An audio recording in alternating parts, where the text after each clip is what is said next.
10 years in Japan, Yeah. in the mountains, speaking to animals in Japanese, and they'd be like, "Yeah, this guy's nailing it." I'll be in the mountains punching a tree, and then a bear will roll up. Yeah. And then I'll speak And Japanese yes. to it, and then I'll throw it. Yep. Yes. I have to knee it in the nose after jumping off of its giant paw. See? Yeah. Well versed in Japanese traditions, Greg. Awesome. All right. Anyway, episode 4 of Touring After the Apocalypse. It starts with Yoko's sister narrating the history of Tokyo, Akihabara in particular. And it starts with the bombing of Tokyo in World War II and the rapid recovery of the city after the war due to the appliance boom of refrigerators, washing machines, and TVs. Akihabara became the #1 electric town in the world and also became home of subcultures like anime and games. And let's not forget maid cafes. Yeah. Oh, I get it. Dude, by the way, okay, hold on. Sidebar, side quest time. I understand now the culture shift that we're going through and how it's not just a male loneliness epidemic. It's everyone's loneliness epidemic. It is like humanity. Well, Greg, that face. I realized you made that face. And I was like, did I say something mean? No, I was like, what?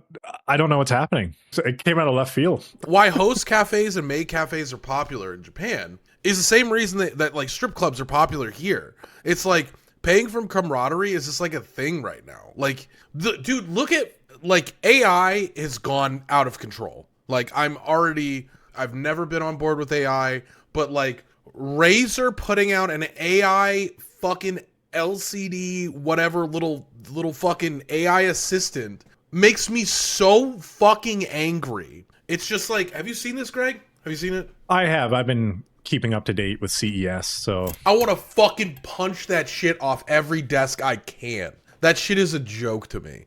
But it's part of the loneliness thing. You can just talk to something that is literally catered to you to give you information and give you any sort of reciprocated quote-unquote feelings you need. You are not getting a human experience. You are getting like this weird computer. It makes me angry. It loses humanity to me. like CES right now, which is the Consumer Electronics Show. That's when all of the big companies kind of announce their newest tech and that sort of shit, right? I mean, yes, robots are the big thing now. I think there's like 3 or 4 companies that are releasing full-size robots that you can pre-order, and they're supposed to just follow you around the house and artificially learn what needs to be cleaned and picked up and organized and shit. And then the robot will take those tasks from you. Now, it's not like iRobot level where they're bipedal, like running around and shit. It's still some giant screen on 2 tracks and rolling around your fucking house. But it's supposed to integrate with other devices of that company or whatever. So if you have the robot vacuum cleaners, it'll communicate with the vacuum cleaners and delegate tasks. And I don't know, man. Like, I think AI and what we're doing with it now, it's kind of like the Wild West. Like, no one knows what the hell is going on. They're just kind of like making shit. It's stripped of humanity. It is reading and mimicking what human emotions and, like, again, one of the things with artwork is copying is a sincerest form of flattery, but at least, like, the other human can feel those emotions. Like, you look at Van Gogh and you mimic Van Gogh and you'd be like, okay, I understand where he's coming from. You've now felt your own emotions, and you now have developed that artwork around those emotions. The computer cannot do that. All it can do is read, look, and say, okay, I see these patterns. I'm going to recreate these patterns and just kind of random number generate this other artwork piece that looks kind of similar to what this person would have done. And it's not even just that, because we have, again, this is another thing, like, I'm not up to date on this stuff. It's just because it's CES and new tech and shit. The company, I don't know how to pronounce it, Lovent? Yeah. They're coming out with an AI full-size companion doll. No, Greg's avoiding saying fuckable robot, okay? And it's like, I don't know. I just don't think a lot of that stuff can't replace humans, not just in that sense. It has AI built in, obviously, so you can like talk to it and it'll respond to you and stuff. Right. So the insanity of all of this is it does in fact, replace humanity. Because, all right, think about it this way. If I decided tomorrow not to leave my house, I just wanted to buy these appliances and then live in this room, not go online, not go like live, not do anything, I would cease to exist in a global sense, because all I would do is be working and then returning home.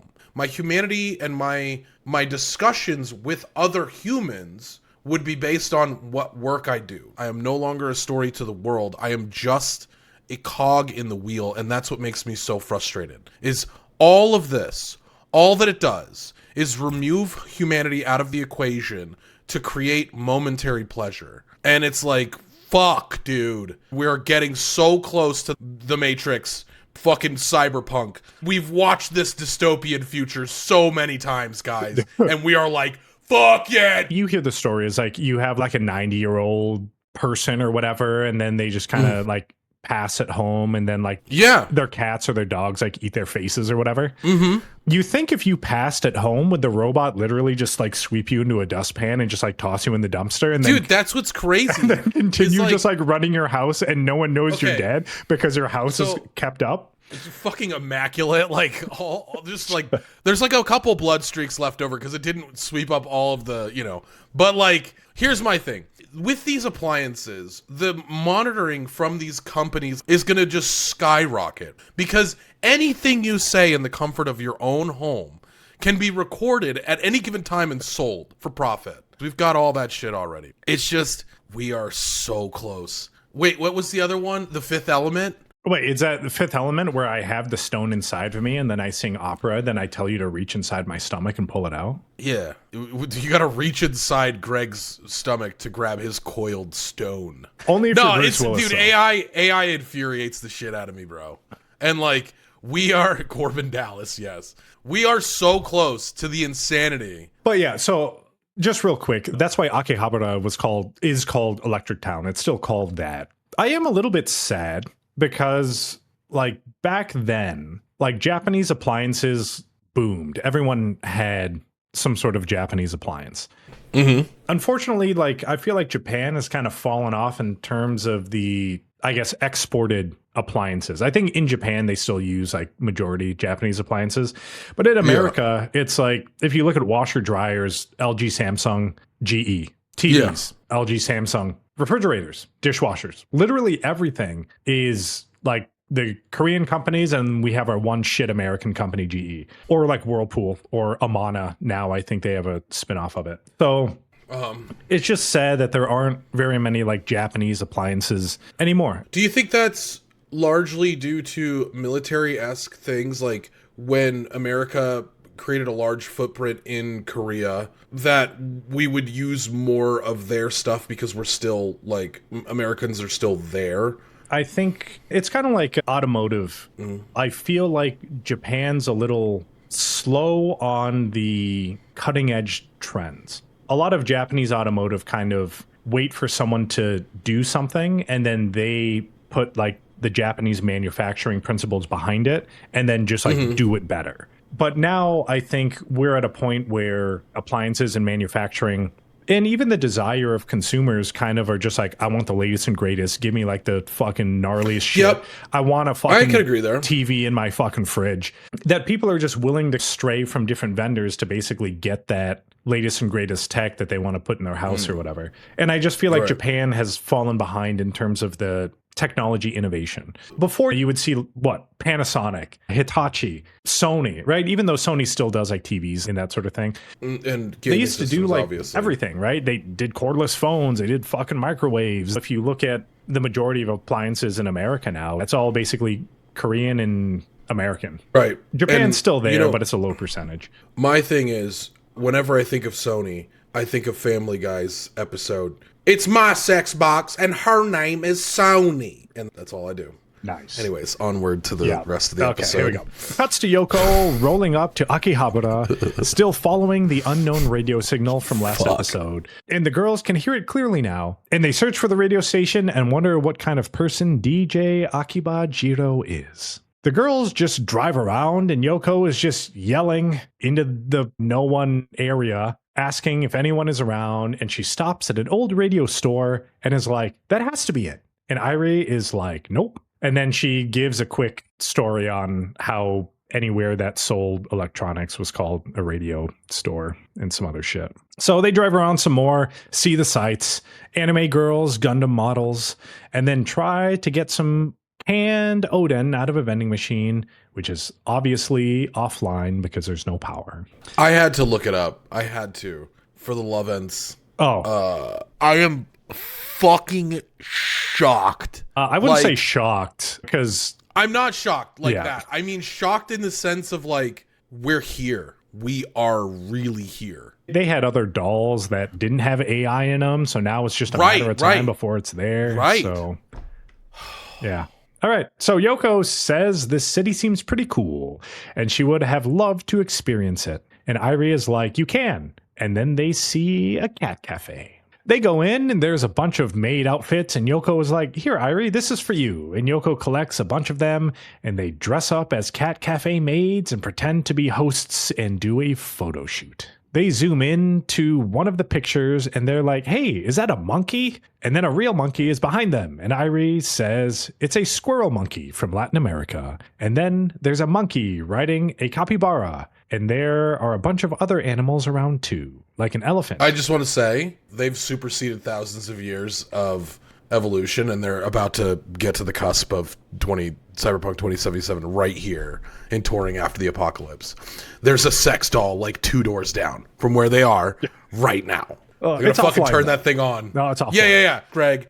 Literally, you could sit there and be like, I'm gonna buy this sex doll that walks around my house and probably will clean for me too. Because that's what, I mean, you can't just fuck this thing every 2 seconds of every day. Why not? It's got to, I mean, and you're buying it for what, probably $100,000? I think they said on the post it will range from 4,000 to 20,000 depending on the customizations. That's so insane. That's so cheap. We're in Crazy Town. Once you join, you'll be invited to place a $200 reservation fee. After that, our customer service team will contact you to confirm customizations, share timeline updates, and guide you through the full purchase and delivery process. The products are expected to ship the first quarter. That's a year away.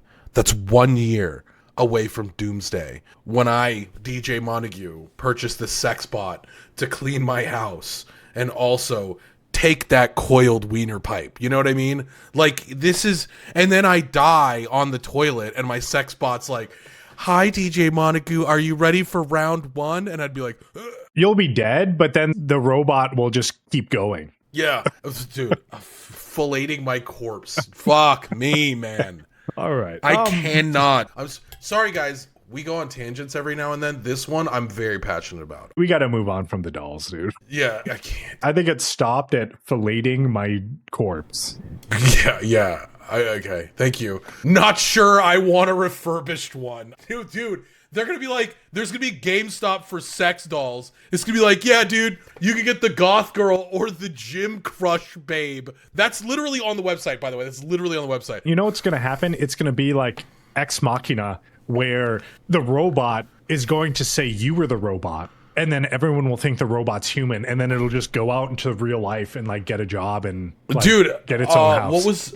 This is Westworld. It's happening right now. This is Westworld. Dude, I can't wait for that thing to rip someone's dick off. Like it's snatching pasta out of a fucking boiling pan. It's just like, whoop. You're going to get that robot, and then you're going to do stuff with it. And then you get the big TV robot that's just on 2 tracks, and it's going to like vacuum it out for you. But then when it vacuums it out, you're going to think it's cheating on you with the other robot, and then you're going to have to beat up the moving screen for cheating on your girl. I can't. These dolls don't have emotions. Like, oh, we gotta go. So the girls see a bunch of animals around too, like an elephant and a giant tortoise. And Irie said there was a zoo, and the animals must have escaped. So they now go searching for all sorts of animals. They go on their field trip, and Irie says they saw a bunch of animals that should be extinct. But Yoko freezes and is like, oh shit, there's a tiger. And it has a deer as a fresh kill. Irie gets ready to laser arm blast it, but Yoko stops her. And she's like, tigers are super pretty. And then it walks away with its kill. Yoko is like, Look, I'm shaking, and my heart's beating so fast. And Irie says she would have blasted it if it attacked, but Yoko says that getting devoured by a beautiful creature like that might have been worth it. But then she's like, nah, I don't want to get eaten. Are you reading chat here? No, yeah. I had to look at more of this, like personal growth, what it can do for you, for building confidence through judgment-free connection. Suck my dick from the back. In this robot AI would do that. Yeah, it would. And I hate it. It would do that. I can't. The sun is setting. I can't. And they're still searching all for the radio station. And they heard the DJ say they were at Akihabara Station. And they're like, oh, that's close. They get to the station and there's a message on the building that says Akiba Broadcast Station. Please come. 15th floor. They knocked, but there isn't an answer. And they try to force the door, but they can't.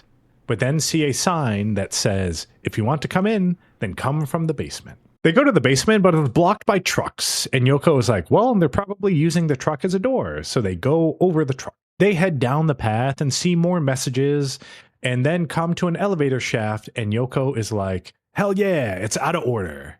And I can die if I fall. And Irie is like, that's dumb, and turns around. But then Yoko screams. And Irie turns around and Yoko isn't there. And then Yoko appears behind her, nothing personnel kid, and scares her. They make it to the broadcast station room, but they're hesitating going in. And they push each other to see who will go in first. And then they both fall over into the room, but no one is there. Just radio equipment powered by some solar panels and some tent and garbage and other random things.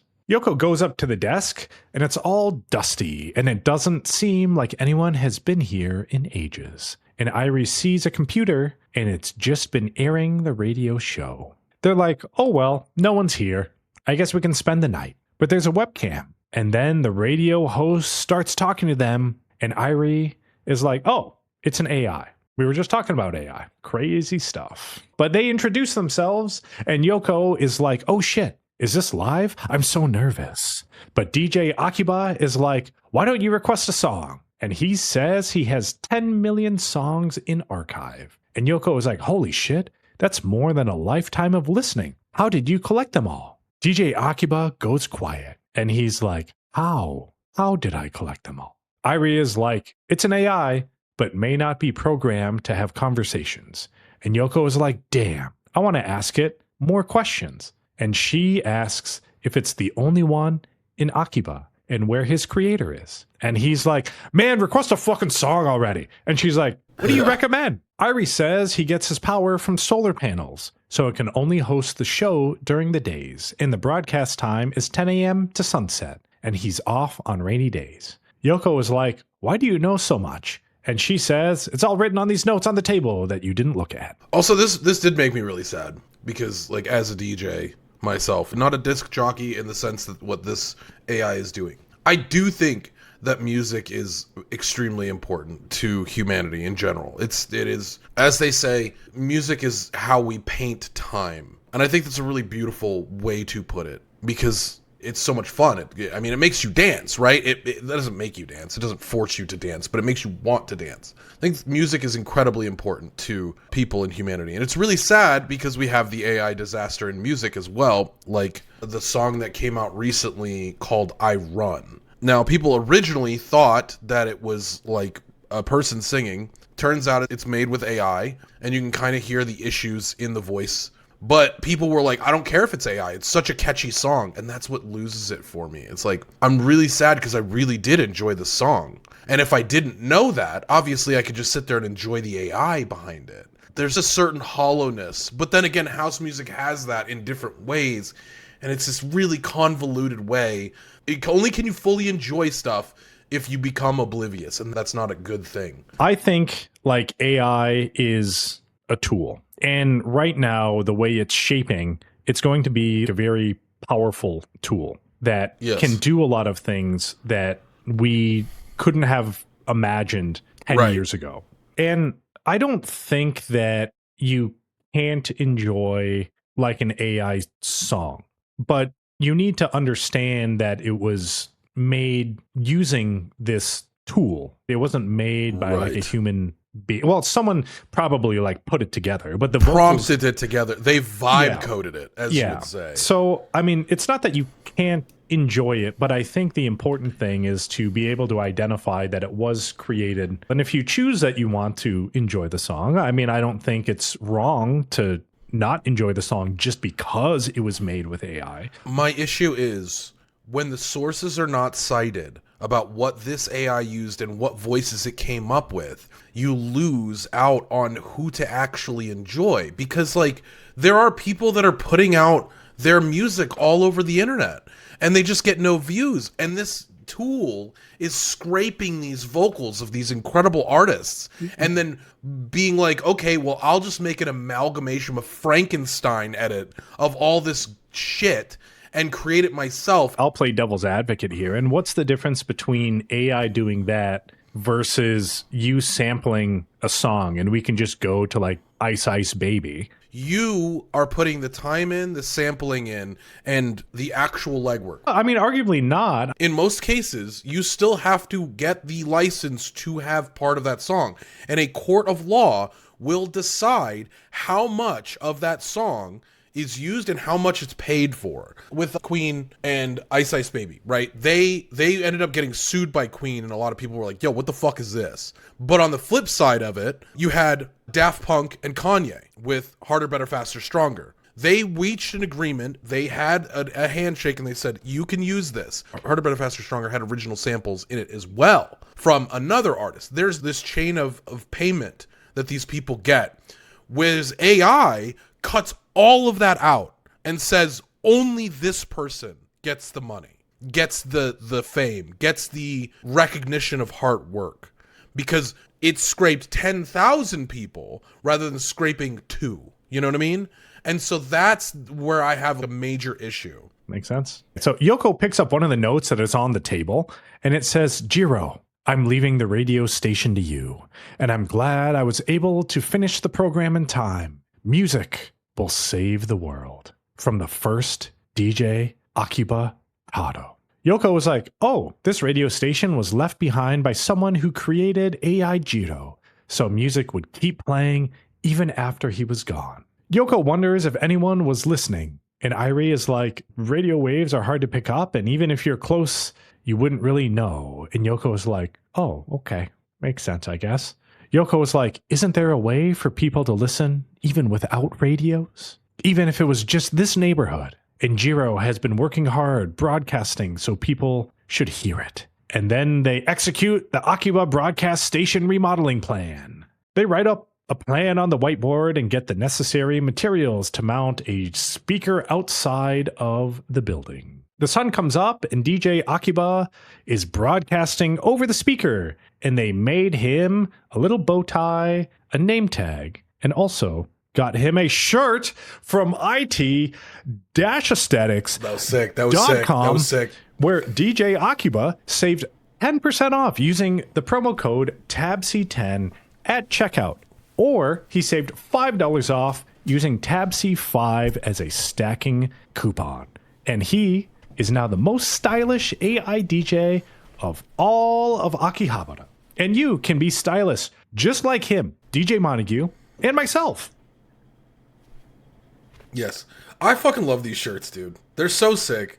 Yeah. TABC10, 10% off. Right now, they are not running any sales. So if you use TABC10, you will save 10% off of your entire order. When they do run sales, like a buy two, get one free, TABC10 doesn't work because it doesn't stack. So that's when you would use TABC5 and save an extra $5 off of your order. Mm-hmm. Yeah, so they put a little bow tie on him and a name tag and left him a message which he reads live on air, which is to keep delivering lots of music to the world, and they'll visit the studio again someday, and they requested the song Sun Through My Palm. The girls drive off on the bike, listening to the broadcast and singing along to the song.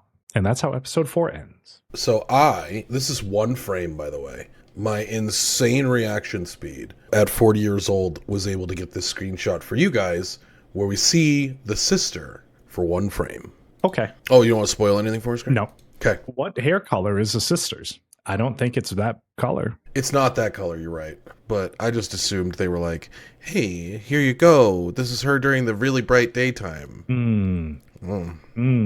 Okay. Let's move on to episode 4 of Sonda.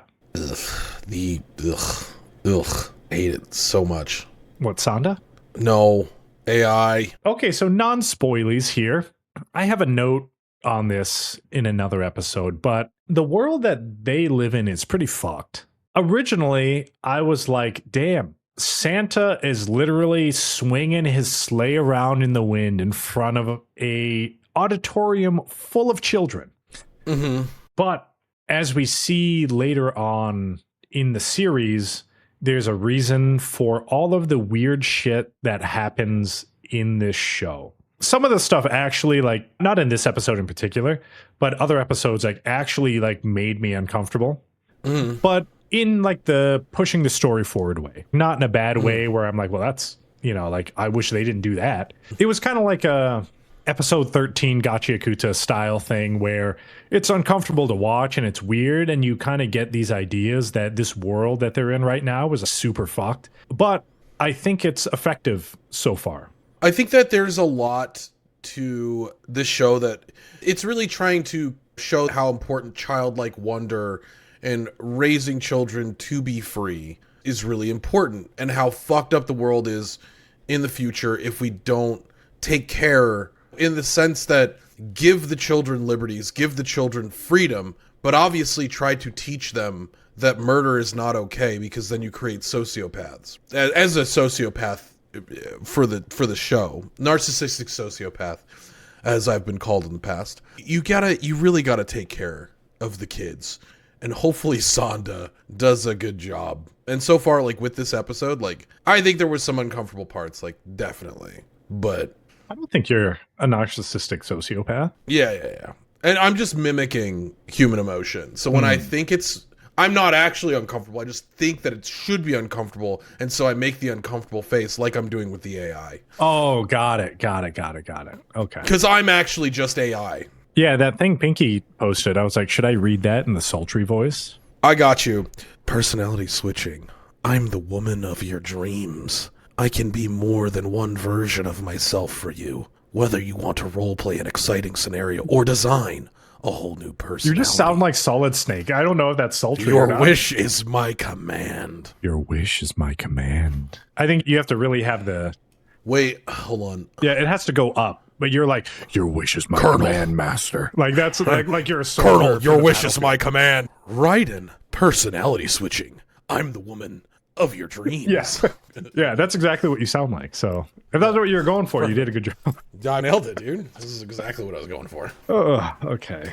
I'm just going to cut all this probably. No, this stays. It stays forever. This episode is insane. I'm so glad we're back. Oh, this show makes me so happy.